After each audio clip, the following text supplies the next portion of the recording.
Come to beastsofwar.com and comment every day for your chance to win 2-player mega bundles. Hi everybody, we are closing in on the end of the final day of the Flames of War bootcamp, but before that, we have a massive battle to play on our 24-foot long El Alamein table. So, we're stopping off with James to find out how the campaign's going so far and what's going to happen in this battle with the guys who have been training us, Igor and Michael. So, James, how have the battles been going?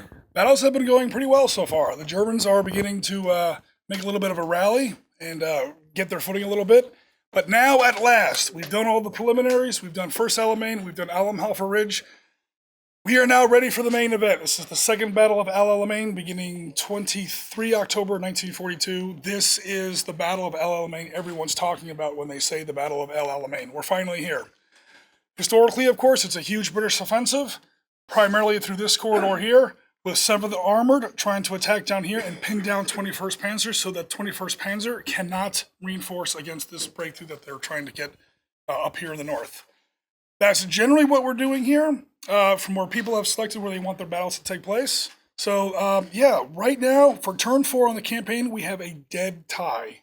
We had 7 total games, 3 British victories, 3 German victories, and a draw. So, yeah, we're at 3.5 victories per side. So, it's going pretty well. Now, historically, what happens with this first stage of the second Battle of El Alamein, that's Operation Lightfoot.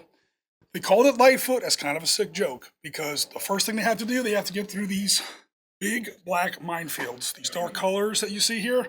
Remember the scale down by where Justin's at. Some of these minefields are 5 miles deep. So you've got the engineers and the infantry crawling forward under German artillery fire in the dark, trying to cut 28-foot wide lanes through minefields 5 miles deep. Once they do, the sun comes up. Now all the tanks that are all piled up behind the infantry all start pouring through.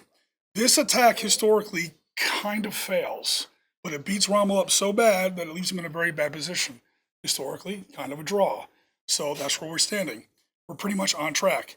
Now comes Monty pauses, he reorganizes, and then he launches another attack. That's Operation Supercharge. That finally breaks through and wins everything. And I'm going to call Operation Supercharge the results of our 24-foot mega game here. So we'll see how that turns out. All right, thank you very much, James. Yep. Okay, so like James said, it's a 24-foot long table. We have 12 players aside. Each person has a 4-foot quadrant. And we have the guys here who are going to tell us exactly what people are going to be taking in each force and what the objectives of the game is. So guys, do you want to tell us? I'm going to go through the Germans maybe. The Germans have a formation of Panzer IIIs. They field just a simple combination of 10 Panzer IIIs, a HQ unit, and 2 platoons of 4 Panzer IIIs. And also in support, they have a unit of 3 Panzer IVs. Okay, Igor, what's the British taking? Yeah, the British the British per each side have 2 formations. Each one is a Grant formation with an HQ unit of 2 Grants, then a platoon of 3 Grants, and then 3 Crusader tanks. They get that twice. And they get that twice, exactly. Okay, now looking down onto the tabletop, I'm seeing an objective in the middle of each table. Mm-hmm. Is this what we're going for?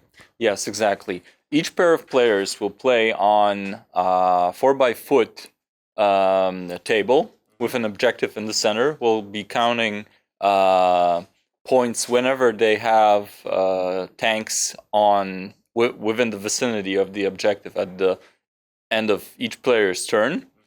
And then if one of the forces is broken, then the opponent's forces can move into another table and attack from the sides. Okay, so guys, be warned, you might get attacked from the left or from the right, depending on who wins their games and who gets through them quicker. Now, we also have some prizes on the go today. So I have an achievement list that I'm going to read out for everybody really quickly, then we're going to pin them up. As people actually complete these objectives, they could win some very cool prizes here at the event. So, first player to get one team within 4 inches of an enemy table edge, right? So you get within 4 inches of the other side of the table, you win a prize. First player to break an enemy force, that's taking out an enemy HQ, yep. It's the whole force, actually. The whole force? It's the whole, yeah. All right, so if you get tabled, well, if you table your opponent, you're going to win something. But if you get tabled, you're going to win something. And there was a but? No, that was a bot. Okay. First player to destroy a platoon, completely take out a unit.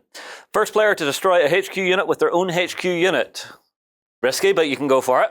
First player to lose a platoon to a last stand roll. If you're the last man standing, you roll, you feel it, you win a prize. You know, consolations, why not? First player to destroy a tank with a side shot. Again, this is how it works in this. You actually have to get right around the side to get under rear armor. First player to get at least 2 platoons within 4 inches of the objective. First player to kill a platoon contesting the objective. So you knock someone off, you'll win something. Right, everybody, this is going to be a nuts game. It's going to be a lot of fun. We will come back with updates as it plays through. Myself and John are both in.